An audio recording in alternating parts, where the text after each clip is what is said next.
समझ चुके हैं। पिछले 2 दिनों में एक बार दोबारा बोलना, आज क्या पढ़ना है, आज क्या करना है? बता रहा हूँ। पिछले 2 दिनों में हमने एक दिन रजोगुण को ठीक प्रकार से समझ लिया था कि उसका स्वरूप क्या है और वो क्या कार्य करता है। और कल जो था हमने तमोगुण का स्वरूप और उसके कार्य को समझ लिया था। आज हम सत्व गुण का स्वरूप और उसका कार्य क्या है, ये हम 3 श्लोकों में समझेंगे। 117, 118 और 119। 17 और 18 के अंदर सत्वगुण शुद्ध नहीं होगा, मिश्रित प्रधानता सत्वगुण की रहेगी, और रजोगुण और तमोगुण का उसमें मिलन होगा। ये 17वें और 18वें यानी 117वें और 118वें श्लोकों में तो मिश्रित सत्व की ही चर्चा होगी, और 119 वाले श्लोक में शुद्ध सतोगुण की चर्चा होगी।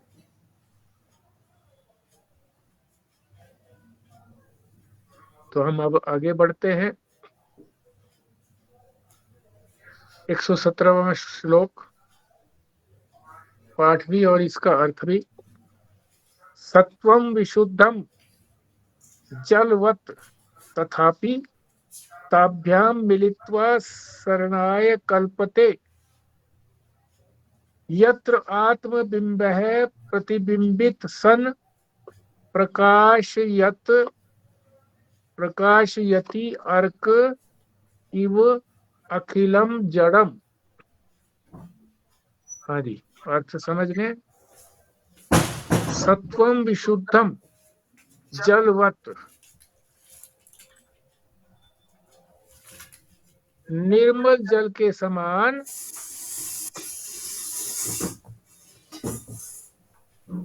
विशुद्ध सत्व गुण होता है। तथापि, इसी पंक्ति में है तथापि, ताभ्याम मिलित्वा, उसके अंदर मिल जाते हैं। क्या मिल जाते हैं? रज और तम गुण। उन दोनों से जब वो मिल जाता है, शरणाय कल्पते। शरणाय का अर्थ है संसरण, और संसरण आप जानते हैं कि जाना और आना, यानी जन्म और मरण, यानी जन्म और मरण के चक्र में पड़ जाते हैं। जब विशुद्ध सत्व गुण के अंदर रज, वही जो है हमारे जन्म मरण का कारण बनता है। तीसरी पंक्ति, यत्र आत्मबिंब है।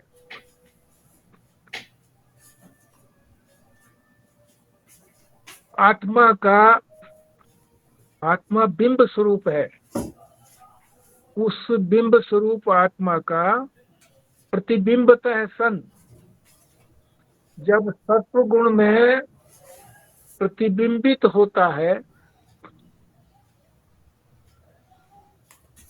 प्रकाशयति अर्क, तो वो प्रकाश करता है किसके समान? अर्क, सूर्य के समान। और सूर्य जैसे इव अखिलम जड़म, इस सारे जड़ जगत को प्रकाशित करता है। जड़ जगत कौन सा हो गया? केवल जगत ही जगत नहीं, जगत तो जड़ है ही। हमारे शरीर से लेकर के अहंकार पर्यंत, शरीर, इंद्रियां, अंतःकरण, ये सब जड़ है। इसको प्रकाशित करता है क्या प्रकाशित करता है? प्रतिबिंब प्रकाशित करता है। बिंब सीधा प्रकाश नहीं कर सकता, उसका जब प्रतिबिंब पड़ता है तब वो प्रकाशित करता है। और ये कब होता है? जब शुद्ध सत्व गुण में रज और तम मिल जाते हैं, और वही जो है हमारे जन्म मरण का कारण बनता है। संसरणाय शरणाय कल्पते, संसरण का, जन्म मरण का कारण बनता है। तो ये सूर्य के प्रकाश की तरह से उदाहरण देकर के समझाया है कि जैसे सूर्य का प्रकाश जहां भी पड़ता है सारे अखिल जगत को, जड़ को प्रकाशित करता है, चेतन को क्या नहीं करता? चेतन को क्या प्रकाश करेगा? वो तो स्वयं प्रकाश युक्त है। दीपक को कोई और क्या प्रकाश करेगा? दीपक तो अपने आप को भी प्रकाशित करता है और अन्यों को भी प्रकाशित करता है।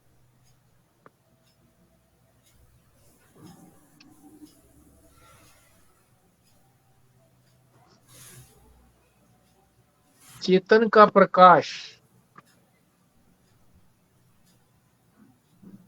प्रतिबिंब के बिना किसी को प्रकाशित नहीं करता। जब उसके सामने कोई वस्तु आती है तभी वो प्रकाशित होता है, करता है। ये पता लगता है कि वो प्रकाश करने वाला है, प्रकाश है। जैसे हमने देखा होगा कि खिड़की में से जब सूर्य की किरणें आती हैं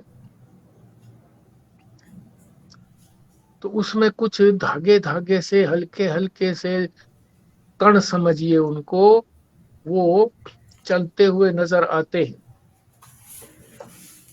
क्यों नजर आते हैं वो? कि उसके ऊपर प्रकाश पड़ता है, और प्रकाश जब आगे सहारा ले लेता है किसी चीज का तभी वो कण दिखाई पड़ते हैं। अगर आगे जाकर के उसे कोई सहारा ना मिले, प्रतिबिंब ना पड़े, प्रतिबिंब से ही वो सारे जो कण हैं, धूली कण, जिसको त्रिश रेणु कहते हैं, वो दिखाई पड़ते हैं।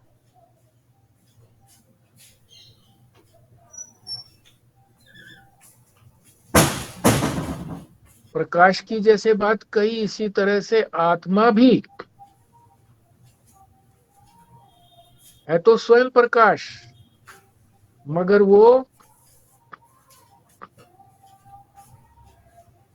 अपने आप में अगोचर है, दिखाई नहीं देती, स्वयं दिखाई नहीं देती। जब वो किसी वस्तु के ऊपर उसका चेतन प्रकाश पड़ता है और प्रतिबिंब होता है तो वो प्रतिबिंब जो है उसको प्रकाशित करता है। संसार की सारी चीजों को हम किससे जानते हैं? प्रज्ञा से। प्रज्ञावान लभते ज्ञानम, जिसकी बुद्धि जो है वो प्रज्ञा वाली है, उस बुद्धि के अंदर जब प्रतिबिंब पड़ता है, जब बिंब का प्रतिबिंब पड़ता है,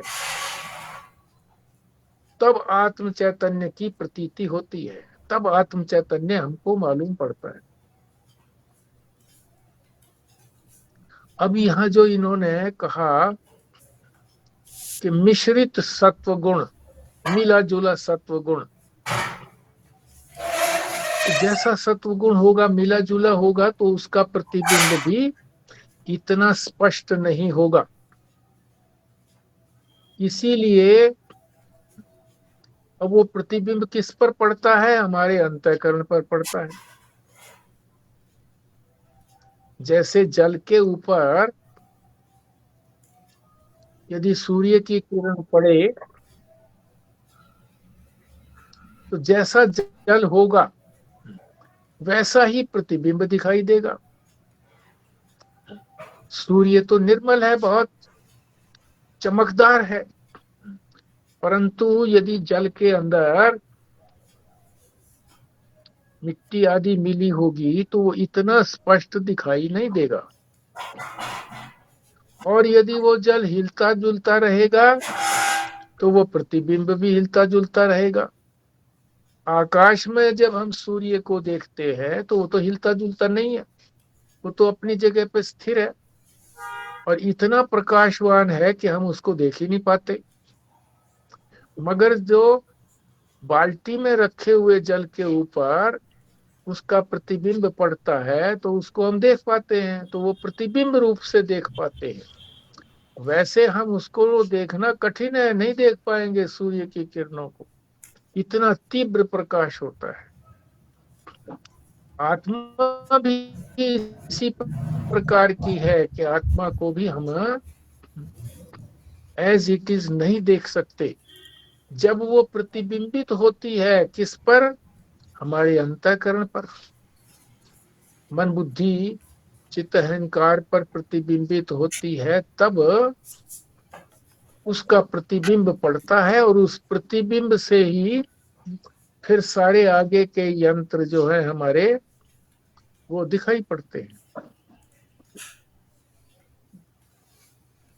इसीलिए अंतःकरण की शुद्धि के लिए शास्त्र जो है वो उपासना बताता है, जप बताता है, तप बताता है, ध्यान बताता है और दूसरी साधनाएं बताते हैं, ताकि अंतःकरण शुद्ध हो जाए और हम आत्मा के शुद्ध स्वरूप को देख सके। देखेंगे तो प्रतिबिंब को ही, मगर वो प्रतिबिंब शुद्ध देखने के बाद और हमारा अंतःकरण जब शांत होगा, हिले जुलेगा नहीं, उपासना से ध्यान से एकाग्र होगा, तो हम उसकी वास्तविक प्रतिबिंब को देख सकेंगे और प्रतिबिंब से अनुमान लगा सकेंगे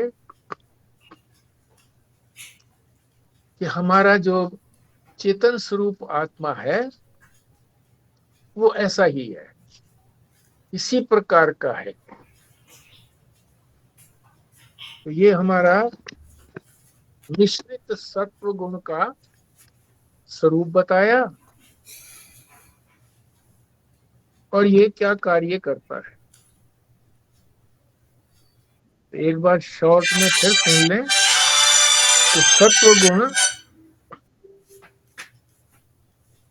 जब शुद्ध होता है शुद्ध जल की तरह से,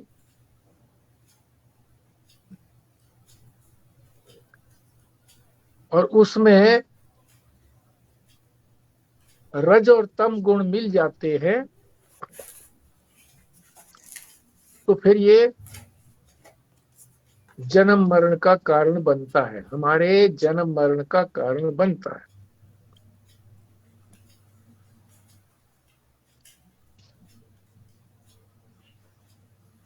आत्मा का यानी आत्मा जो बिंब स्वरूप है वो अपने प्रतिबिंब से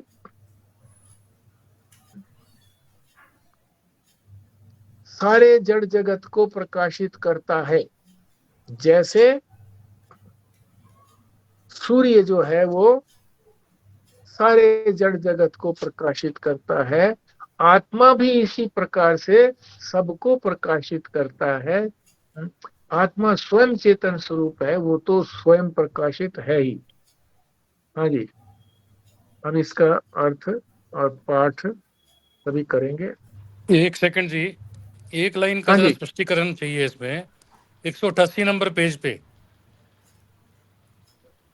एक लाइन अच्छा में जी, लिखा है, एक लाइन में लिखा है, आत्म चैतन्य ना किसी को देख सकता, ना जान सकता, ना प्रकाशित कर सकता, क्योंकि ब्रह्म में प्रकाशित करने योग्य कुछ है ही नहीं, वह तो एक में द्वितीय है।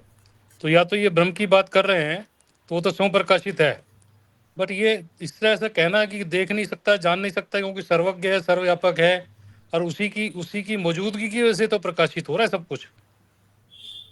ये कौन से आत्म चैतन्य की बात कर रहे हैं? तो प्रतिबिंबित की बात तो नहीं कर रहे हैं, क्योंकि आगे ब्रह्म लिखा हुआ है। नहीं नहीं, आत्म चैतन्य की बात कर रहे हैं। तो एक फिर ऐसे शब्द जो ऐसे इसमें क्यों लिखा है, ऐसे क्यों लिखा है जी कि नहीं देख सकता ना जान सकता करके? हाँ ठीक है, ऐसे ही लिखा, ठीक लिखा। क्यों लिखा है?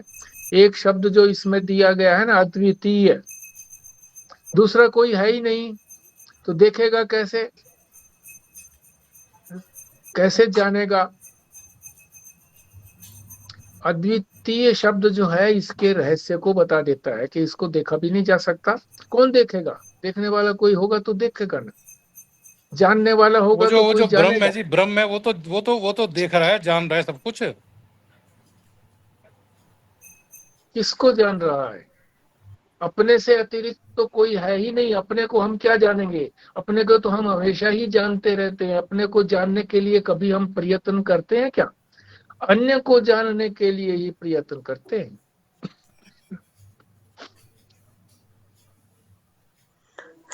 शुद्ध सत्वगुण की क्या परिभाषा है? मतलब शुद्ध सत्वगुण किसे कहते हैं? शुद्ध सत्वगुण जो है वो तीसरे श्लोक में आएगा।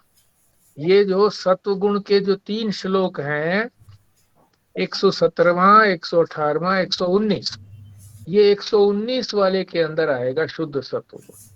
अभी जो ये दोनों श्लोक हैं, 117वां और 118वां, ये मिले जुले सत्वगुण के स्वरूप को और उसके कार्यों को बता रहे हैं, उसके धर्म को बता रहे हैं।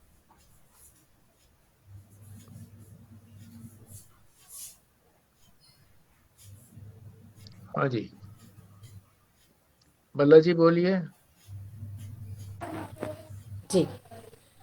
सत्वं विशुद्धं जलवत् तथापि ताभ्यां मिलित्वा सरणाय कल्पते यत्र आत्मबिम्ब प्रतिबिंब सन प्रकाशति अर्क इव अखिलम जड़म। सत्गुण जो है वो निर्मल जल की भांति है। जब उसमें रजोगुण और तमोगुण मिल जाते हैं तब वो जन्म मरण का कारण बनते हैं। जैसे सूर्य का प्रकाश जहाँ भी पड़ता है वो जड़ को प्रकाशित करता है, ऐसे आत्मा भी अपने प्रतिबिंब से सारे जड़ जगत को प्रकाशित। ठीक।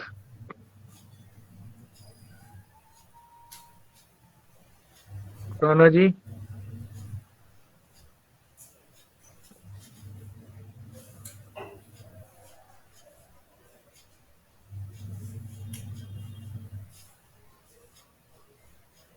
कृष्णा जी। जी।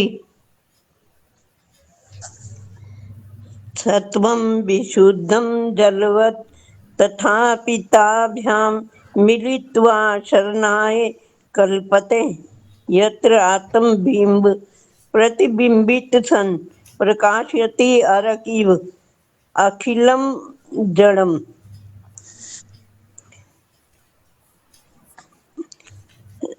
सत्वगुण अपने आप में बहुत स्वच्छ जल की भांति है, और जब इसमें रजस और तमस का मिल जाते हैं तो ये संसार बंधन का कारण बनते हैं।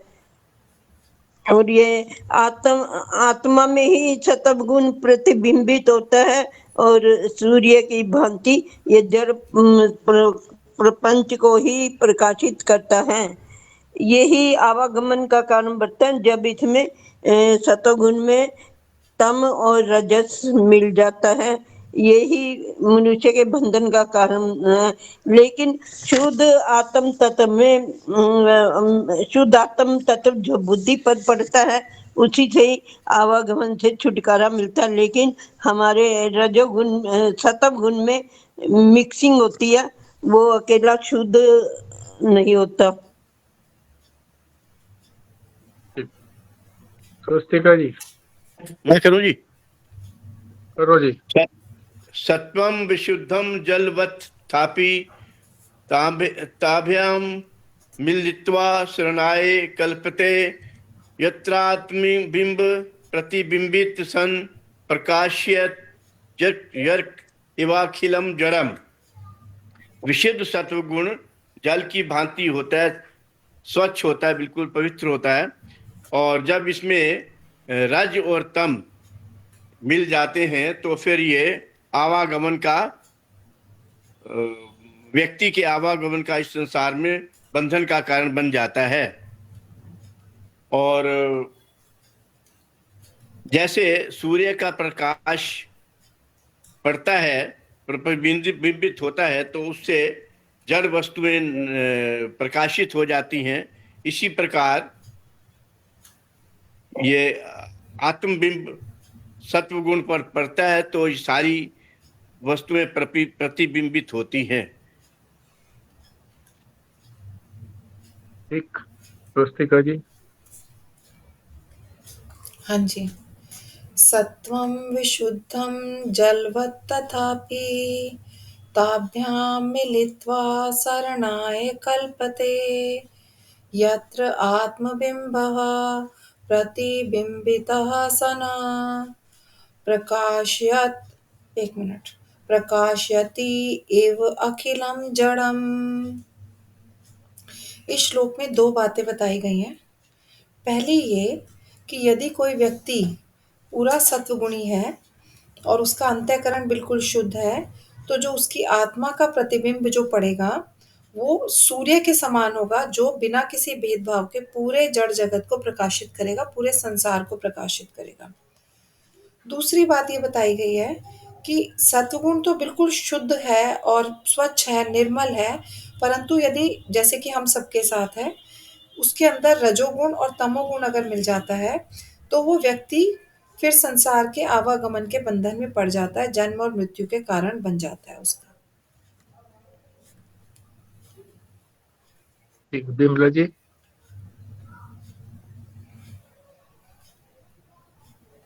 जी। सत्वं विशुद्धं जलं जलवत् तथापि ताभ्यां मिलित्वा सरणाय कल्पते यत्र आत्मबिम्ब प्रकाश प्रतिबिंबितः सन् प्रकाशयति अर्क इव अखिलं जड़म।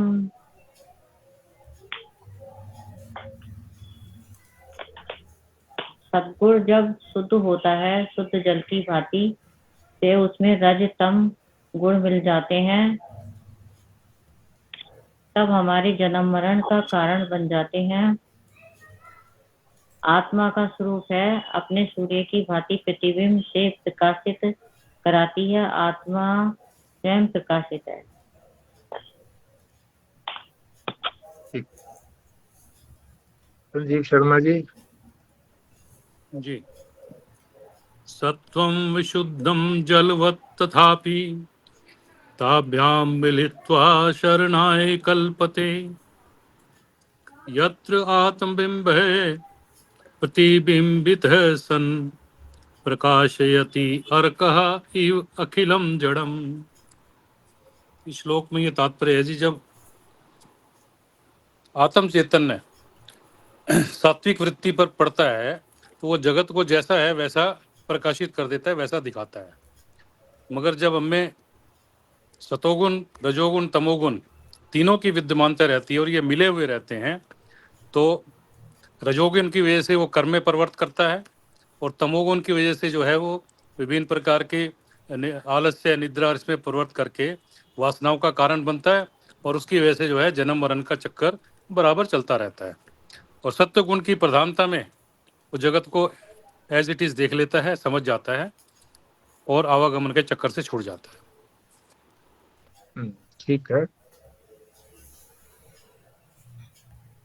जैसे दूध को अगर कहेंगे ना कि दूध में जल मिला हुआ है तो दूध की मात्रा अधिक होगी ना, जल की मात्रा थोड़ी होगी। तो प्रधान रूप से जो है वो दूध ही होगा। इसी तरह से सत्वगुण की यहाँ चर्चा हो रही है, तो सत्वगुण के अंदर जो दूसरे और हैं रजोगुण और तमोगुण, उनकी मात्रा कम होगी, वो प्रभावी नहीं होंगे। प्रभावी जो है वो सत्व गुण ही होगा, और सत्व गुण का ही इसमें कार्य बताया गया है कि वो प्रकाशित करता है। आत्मा जब सत्वगुणी होती है, सत्वगुणी का तात्पर्य जब वो मिश्रित होती है, यानी अंतःकरण हमारा जब मिश्रित होता है, सत्वगुण और रजोगुण से मिश्रित होता है, तब उसमें जो आत्मा का प्रतिबिंब पड़ता है वो इस सारे जगत को प्रकाशित करने का कारण तो बनता है, परंतु अपने वो स्वरूप को नहीं जान पाता। चलो ठीक है, आगे समझते हैं फिर। मैं कहना चाह रही थी कि जैसे ये जो संजीव भाई ने पूछा था ना ब्रह्म चैतन्य के बारे में, आपने आंसर भी किया था। क्या इसका आंसर ये भी हो सकता है कि जो शुद्ध चैतन्य है, जो ब्रह्म चैतन्य है, वो उसके पास तो कोई यंत्र ही नहीं है जो देखने, सुनने और करने के, क्योंकि वो तो इसलिए भी तो वो कुछ देख, सुन और वो सब नहीं सकता। अद्वितीय तो बात है ही, वो तो लिखा भी है उसके बारे में बात। पर क्या ये भी बात है कि उसके पास इंद्रियां, मन, बुद्धि, अंतःकरण ये नहीं है, इस वजह से वो नहीं देख पाता? नहीं, उसके पास क्या होगा? जब वो है ही अकेला तो उसके पास का क्या मतलब हो गया? और कोई है ही नहीं।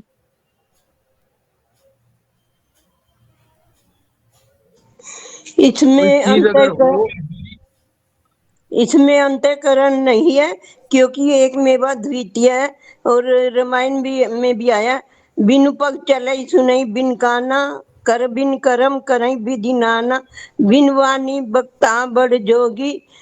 ऐसा प्रभु की अलौकिक करनी है, रामायण में लिखा हुआ है। उसके तो कुछ नहीं है, फिर भी वो सब कुछ देखता, सब कुछ करता है।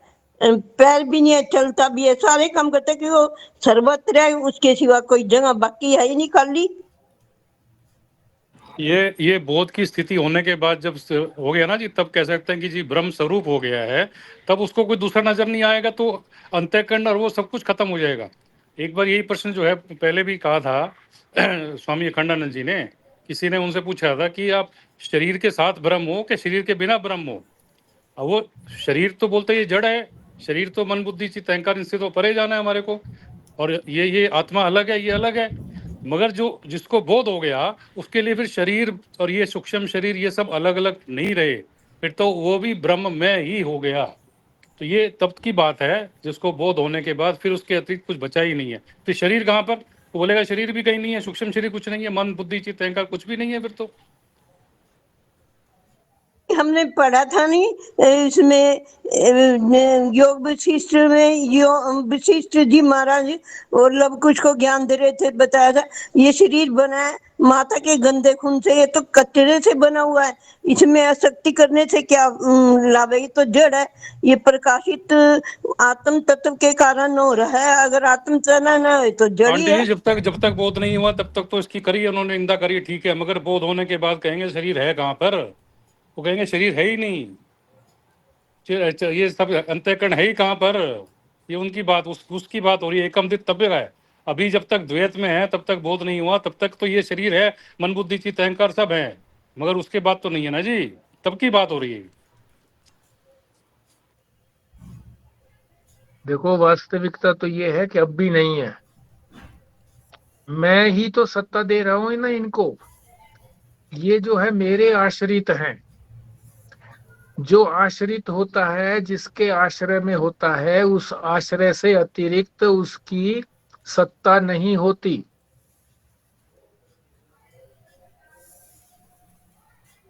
और जो ये कृष्णा जी ने कहा कि बिन पग चले नाना, है, ये भी जो सत्ता देने वाला है, तो आप उसको ये कहने में क्या आप अपने आपत्ति है? वीडियो पॉज कर लो, आपका थोड़ा कनेक्शन की प्रॉब्लम है। हाँ जी, जो कृष्णा जी ने बात कही कि भी बिन पग चले नाना, तो वो जब ये सत्ता देता है तो उसको ये कहने में भी क्या आपत्ति है उनको, उनके लिए, कि वही चलता है। जो वही सत्ता दे रहा है वही चलता है, वही सब कुछ करता है। अब भी वास्तविकता तो करता भी यही शब्द है। नहीं आता ना जी, करता भी शब्द में नहीं आता कि उसकी सत्ता की वजह से ही सब कार्य हो रहे हैं। ये शब्द करने में और हाँ। बढ़िया लगता है, क्योंकि वो ब्रह्म कुछ करता नहीं, अभी भी आया था जी, वो कुछ करता नहीं, देखता नहीं, कुछ करता नहीं है करके। और आपकी बात नहीं ही एक लाइन के संजीव अंदर, भैया एक देखो, लाइन के अंदर ठीक हो गया। जो आश्रित है उसकी सत्ता, जब वो सत्ता है उसके अतीत कुछ है ही नहीं, सब उसके आश्रित हैं। हाँ, तो संजीव आश्रित जो भैया है ना उनकी, समझो कि जैसे अब हम जीवित है तो प्राण चल रहे हैं, हम माने या ना माने, अगर प्राण चलने बंद हो जाए, हम मृत्यु हो जाएंगे, मृत हो जाएंगे, तो ये शरीर को अग्नि संस्कार करते हैं ना उसी समय, कोई एक पल भी रखना नहीं चाहता। तो हम माने या ना माने, इनकी तो सत्ता है ही नहीं, शरीर की सत्ता कोई है ही नहीं। हम अपने भ्रम से ना माने, हमारे अंदर रजोगुण है, तमोगुण है और ये सतगुण मिक्स है, अभी तो भ्रम हम से इसे सत्ता मान रहे अनुसंधान हो, में भ्रम से भटक तो रहे सत्ता हैं। मान रहे हो अभी, क्योंकि भ्रम है इसलिए सत्ता मान रहे हैं। बोध हो जाएगा तो ये सत्ता नहीं मानोगे। हम जो बोल रहे हैं, हम जो सुन रहे हैं, ये उसी की सत्ता से बोल रहे हैं, उसी की सत्ता से सुन रहे हैं। उसकी सत्ता के अतिरिक्त तो कुछ है ही नहीं, सब उसी सत्ता पर आश्रित है। ठीक है, हम आगे चलते हैं। क्या हम इसको 118वां श्लोक। क्या हम इसको ये हाँ कह जी। सकते हैं कि अगर विशुद्ध सत्वगुण हो जाएगा तो वो तो सिर्फ मतलब ब्रह्म में ही है ना विशुद्ध चैतन्य, पर जब उसके अंदर नहीं, नहीं, अच्छा, ब्रह्म में नहीं है वो। ब्रह्म थोड़ा ही हो गया, ये तो गुण हो गया। ब्रह्म तो त्रिगुणातीत है। ये शुद्ध उसका, सतव हो जाएगा तो हमें आत्म साक्षात्कार नहीं हो जाएगा, आत्म नहीं, साक्षात्कार हो जाएगा तो संसार अपने आप ही छूट जाएगा। नहीं होगा, नहीं होगा। गुणों के अंदर जब तक हम रहते हैं तब तक कहाँ हम अ, आत्माकार हुए, परमात्माकार हुए। ये एक साधन हो जाता है। ये जो उसका प्रतिबिंब पड़ता है शुद्ध सत्व गुण के अंदर, वो प्रतिबिंब बिल्कुल वैसा ही पड़ता है जैसा उसका आकार, ऐसा ही पड़ता है। और उससे हम जान लेते हैं कि हाँ, ऐसा है हमारा स्वरूप। ऐसा स्वरूप हमारा हुआ नहीं है। फिर आगे प्रयत्न करते हैं, श्रवण मनन आदि करते हैं, तो फिर हम ब्रह्म रूप होते हैं। ठीक है जी, आगे चलते हैं। 118वां श्लोक, पाठ और फिर अर्थ। ये जो हम सत्ता भी मिश दे रहे हैं बाकी चीजों को, ये क्या रजोगुण और सतोगुण, रजोगुण और तमोगुण की वजह से हम सत्ता दे रहे हैं ना इनको, बाकी चीजों को भी जिनको, जो नहीं, जो सत्ता देने वाला है उसमें कोई रजोगुण और तमोगुण है नहीं कुछ भी। ये वस्तुएं जो हैं, ये सारा संसार जो है, ये सब गुण है, त्रिगुण, तीन गुणों वाला है। ये माइक है, माया से ही सारा संसार बना है। और सारा संसार माया से बना है, तो माया के ही तीन गुण सारे संसार में है। ब्रह्मा विष्णु महेश तक में है, हमारे में भी है तीन गुण।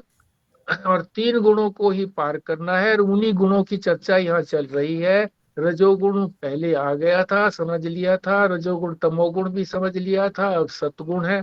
सतगुण क्या करता है?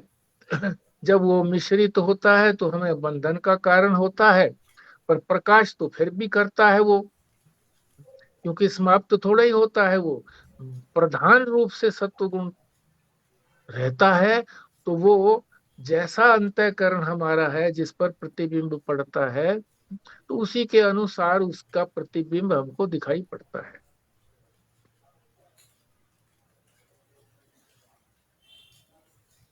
एक 118वां श्लोक। मिश्रस्य सत्वस्य भवन्ति धर्मा,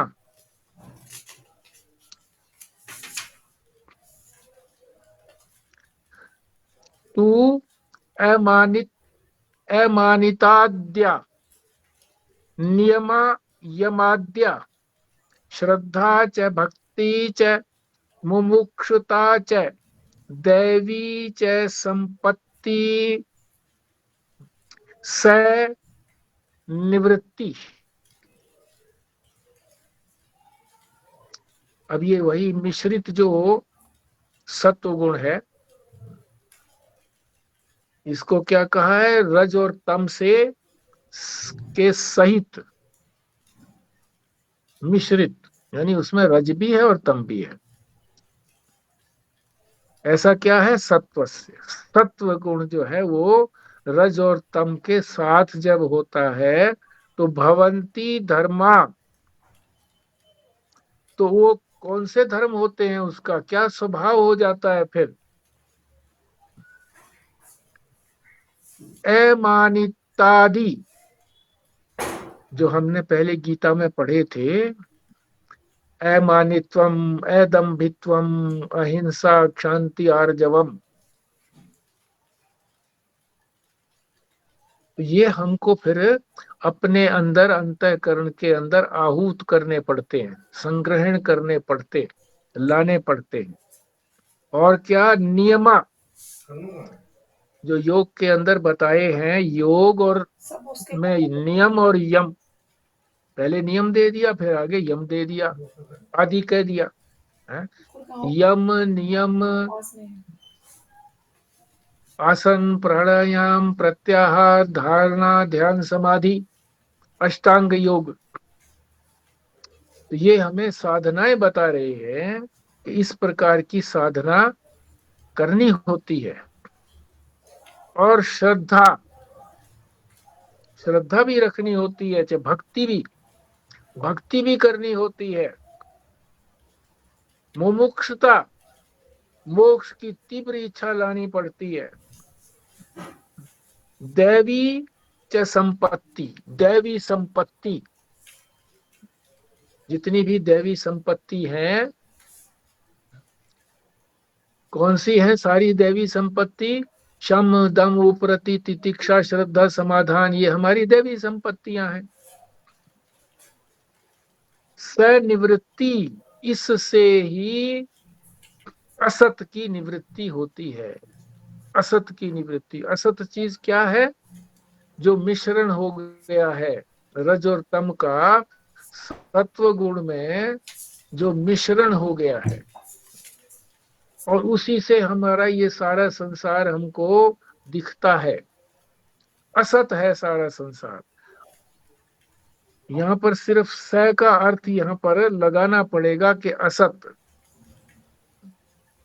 असत, इस असत की निवृत्ति होती है। कब होती है असत की निवृत्ति?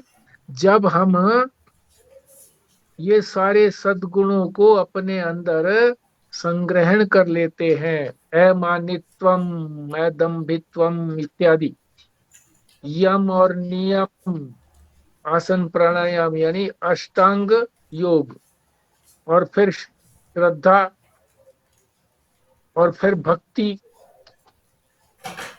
अटूट भक्ति, कि मुझे परमात्मा के अतिरिक्त कुछ नहीं चाहिए, अपनी आत्मा के ज्ञान के अतिरिक्त मुझे कुछ नहीं चाहिए, सत्य का ही मैं ग्राहक हूं, ऐसी भक्ति।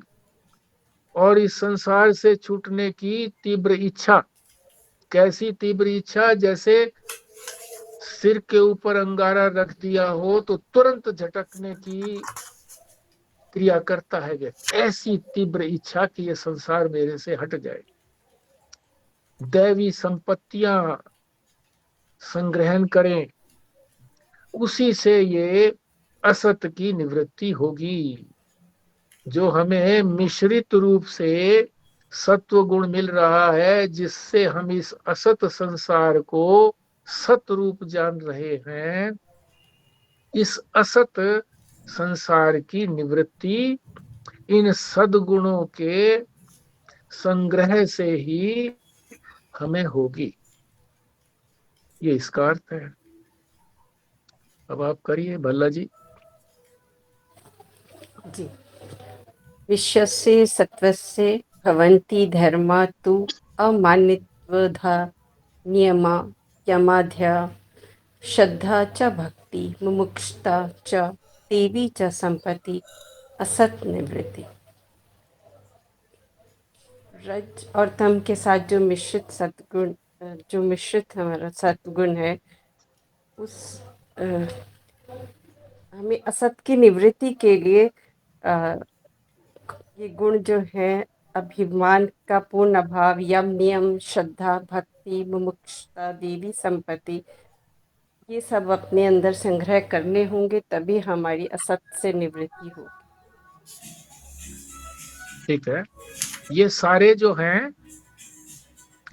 जब हमारे अंदर मिश्रित सत्व गुण होता है तो हमारे अंदर ये धर्म रहते हैं। धर्म हमें करने चाहिए या कुछ होते हैं हमारे अंदर, संपूर्ण रूप से नहीं होते हैं, तो इनको संपूर्ण रूप से करना चाहिए। तो सारे नियम आदि बताए हैं सब कुछ जी। जी। हाँ जी, कृष्णा जी।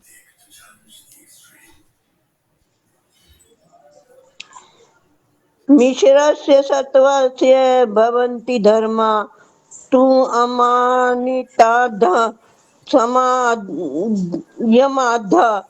श्रद्धाश्च भक्ति मुमुक्षुता च देवी च संपत्ति असत निवृत्ति।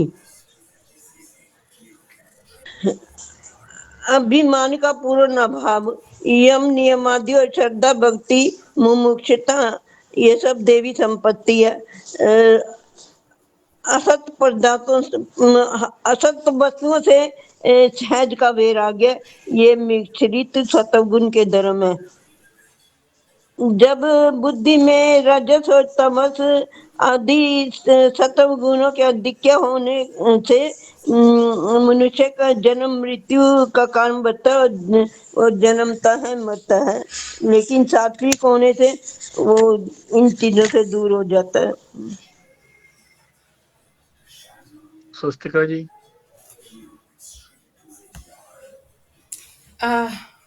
मिश्रस्य सत्वस्य भवन्ति धर्मा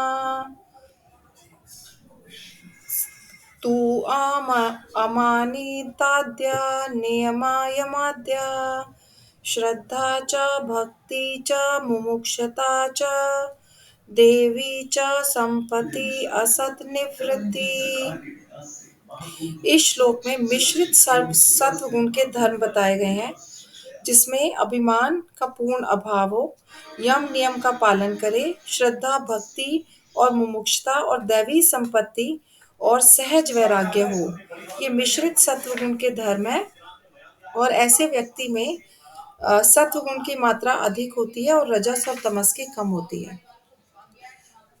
इसमें मेरे को ये थोड़ा सा नहीं समझ आया कि ये जो यहाँ पे अभिमान का पूर्ण अभाव है, यहाँ पे अभिमान का क्या मतलब है?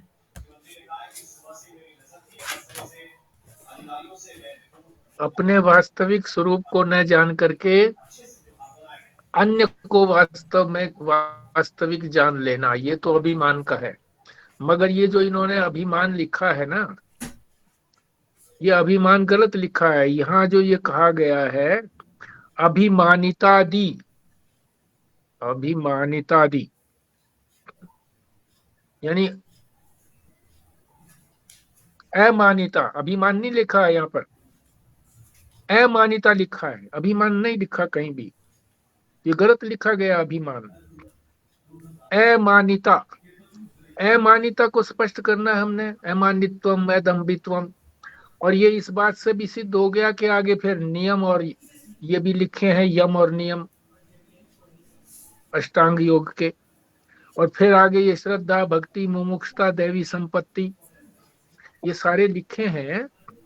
तो ये सत्व गुणों को अपने अंदर लाने के लिए कहे गए हैं। अभिमान निवृत्ति की बात यहाँ कही नहीं है। वैसे अगर अभिमान का अर्थ समझो तो वास्तविकता को न जान करके गलत चीज को मैं मान लेना, वो अभिमान है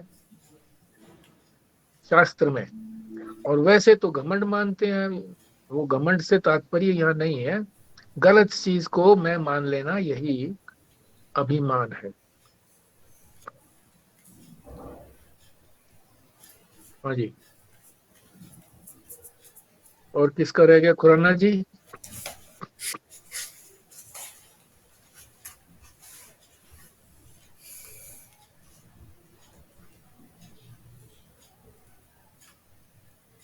संजीव शर्मा जी। जी जी। मिश्रस्य सत्वस्य भवन्ति धर्मा तु अमानिताधा नियमा यमादा श्रद्धा च भक्तिश्च मुमुक्षुता च देवी च संपत्ति अस निर्वति।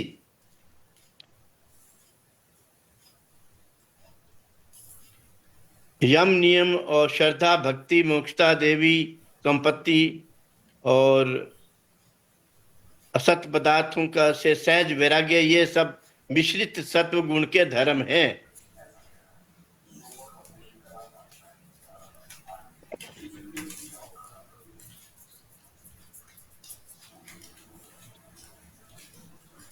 म्यूट कर लो, जब बोलना नहीं है तो म्यूट करो। संजीव शर्मा जी। जी। मिश्रस्वे सत्वस्य भवन्ति धर्मा तो अमानितादा नियमा यामाधा श्रद्धा च भक्ति मुमुक्षुता च देवी च संपत्ति असत निर्वर्ति। जब सतोगुण की प्रधानता होती है और तमस और रजस गुण जब न्यूनतम होते हैं, तब ये देवी संपत्तियों का श्रद्धा भक्ति इनका जो है प्रागट्य होता है और ये हमारे जीवन में प्रकट होती हैं और मुमुक्षु के लिए मुक्ति के लिए भी कामना होती है।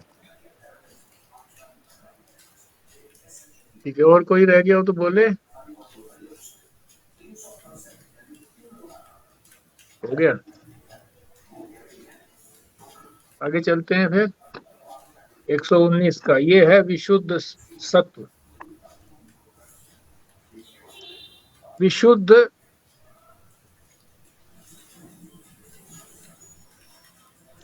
विशुद्ध सत्वस्य गुणः प्रसादः स्वानुभूतिः परमा प्रशांतिः तृप्तिः प्रहर्षः परमात्मनिष्ठा यया सदानंद रसम समृच्छति। अर्थ समझते हैं। विशुद्ध सत्व जब बिल्कुल शुद्ध होता है, सत्व गुण, विशुद्ध सत्वस्य गुणा, जब सत्व गुण बिल्कुल शुद्ध होता है तो क्या होता है? प्रसाद है, प्रसन्नता होती है। फिर स्वानुभूति होती है, अपनी अनुभूति, अपने स्वरूप की जागृति हो जाती है। और फिर उससे क्या होता है? परमा प्रशांति, पूरी तरह से हमारी शांति हो जाती। तृप्ति, तृप्ति का अर्थ है समाधान।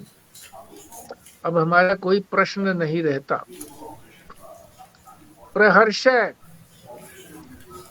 हर्ष कहते हैं आनंद को, प्रसन्नता को। और परम प्रहर्ष, परम हर्ष यानी परम आनंद।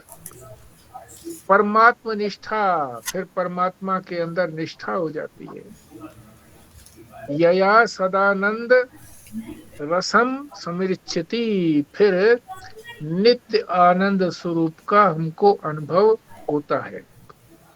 तो ये विशुद्ध सत्व के, जब सत्व गुण होता है तब ऐसा अनुभव होता है। ये साक्षात्कार की बात कही गई है, ऐसा ऐसा होता। अभी स्वरूप में स्थिति नहीं हुई है। आप ये कहेंगे ना सारी चीजें हो गई, परमानंद भी आ गया, समाधान भी हो गया, परमात्मा में निष्ठा भी हो गई, आनंद रस भी मिलने लगा, ये अनुभव हो गया। अनुभव हो गया है, अनुभव स्वरूपता नहीं हुई है। अभी अनुभव स्वरूपता नहीं हुई है। सत्व गुण के अंदर ये सारी चीजें प्रतिबिंबित होकर हमको साक्षात्कार तो करा देती हैं। जैसे साक्षात्कार समाधि में हो जाता है, पर स्वरूपता नहीं होते हैं हम। स्वरूपता वैसे नहीं होते हैं कि हमारा स्वरूप जो है वो आनंद, परमानंद स्वरूप हो जाए हमारा। हमें अपने स्वरूप की अनुभूति यानी अनुभव स्वरूपता हो जाए। अनुभूति भी नहीं, अनुभूति होगी तो अनुभूति करने वाला होगा एक, और एक जिसका अनुभव किया जाएगा वो होगा। अनुभव स्वरूपता हो जाए उसको कहते हैं, उससे ये सारी चीजें, इन चीजों में हमारी प्रतिष्ठा हो जाती है। अभी तो ये जो चीजें हमारे अंदर आई हैं, सत्व गुण के अंदर जो प्रतिबिंब पड़ा है, सत्व गुण शुद्ध है, तो आत्मा का प्रतिबिंब भी जैसा वो बिंब है वैसा ही हमको प्रतिबिंब भी अनुभव में आता है, और हम उसको समझ लेते हैं कि वो ऐसा ऐसा है, ऐसा ऐसा। उसको देख करके ही हमको बड़ी प्रसन्नता होती है। उसको, उसका साक्षात्कार करके ही हमको ऐसे लगता है कि हमको अनुभव हो गया, हमको परम शांति मिलती है, परमानंद मिलता है। जैसे बहुत बार जो है, कभी किसी प्रवचन को सुना और सुनने के बाद हमारा मन में ये ऐसा भाव बना, अनुभव ऐसा हुआ कि भाई जो पाना था पा लिया, आज पा लिया सब कुछ। कई बार ऐसा अनुभव हुआ, पर वो अभी हम उस स्वरूप में स्थिति हमारी नहीं हुई है। तो ये जो सद्गुण, ये जो बताए हैं सारे, हमारे सत्व गुण के अंदर जब आत्मा का प्रतिबिंब पड़ता है तो इस प्रकार के हमको अनुभव होते हैं। ये सारे अनुभव बताए हैं। अब आप करिए जी, बल्ला जी। विशुद्ध सत्व से गुण प्रसाद स्वाभानुभूति परमा प्रशांति तृप्ति प्रहर्ष परमात्मा निष्ठा यया सदानंद समृद्धति। जब सद्गुण शुद्ध होता है तो मन में प्रसन्नता होती है, अपने स्वरूप का अनुभव, परम शांति, तृप्ति और परम आनंद मिलता है, और जिससे नित्य आनंद भी प्राप्त होता है। कृष्णा जी।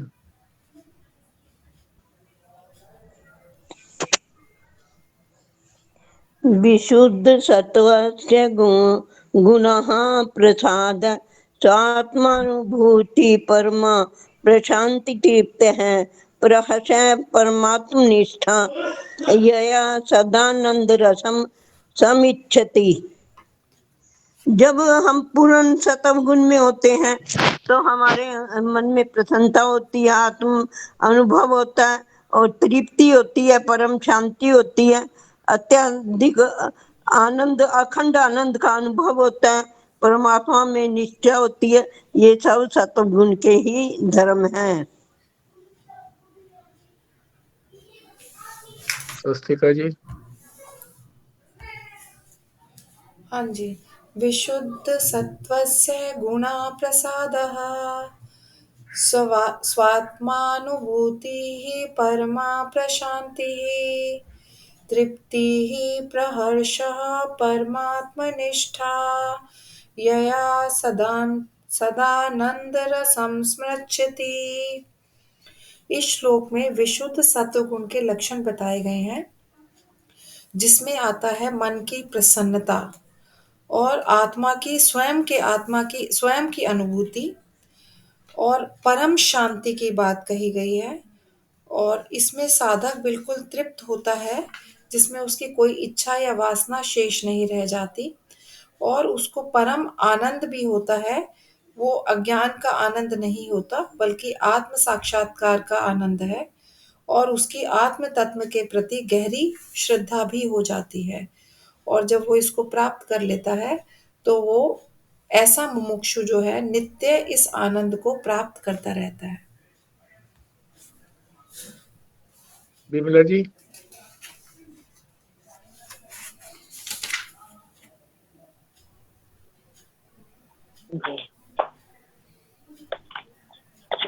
विशुद्ध सत्वस्य गुणः प्रसादा स्व आत्म अनुभूतिः परमा प्रशान्तिः तृप्तिः प्रहर्षः परमात्मा निष्ठा यया सदानंद रसम समृच्छति।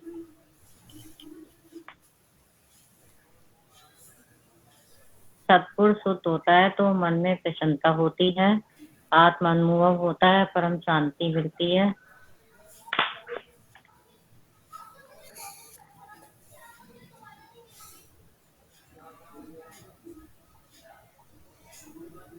और ये सब सतगुण के धर्म है। वाणीपुरा खुराना जी।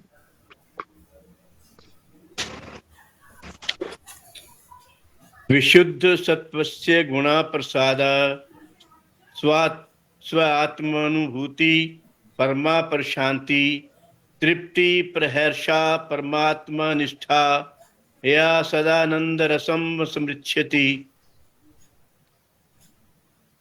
मन की प्रसन्नता और सेल्फ रियलाइजेशन, आत्मानुभूति, परम शांति, तृप्ति, अत्यंत आनंद और परमात्मा की में निष्ठा, आत्मा में निष्ठा, ये सब सत्व गुण के धर्म हैं। जब विशुद्ध सत्व गुण होता है तो ये सब चीजें होती हैं और मुमुक्षु नित्यानंद या आत्मानंद के रस को प्राप्त करता है, सेल्फ रियलाइजेशन और आत्म सुख, परमानंद को प्राप्त करता है।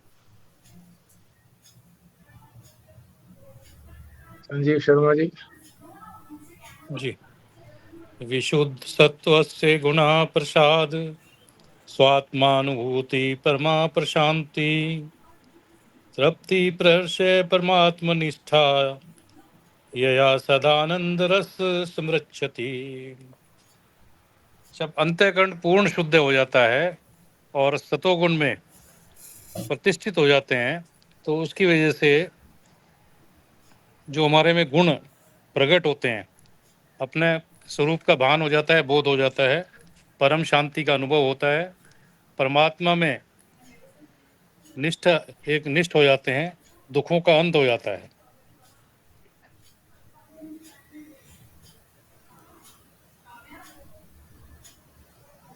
ठीक है जी।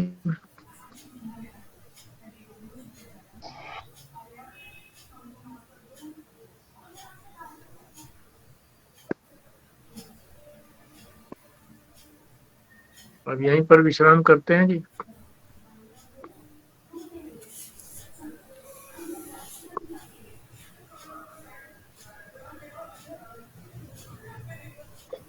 भला जी आप ही करिए पूर्णाहुति। जी।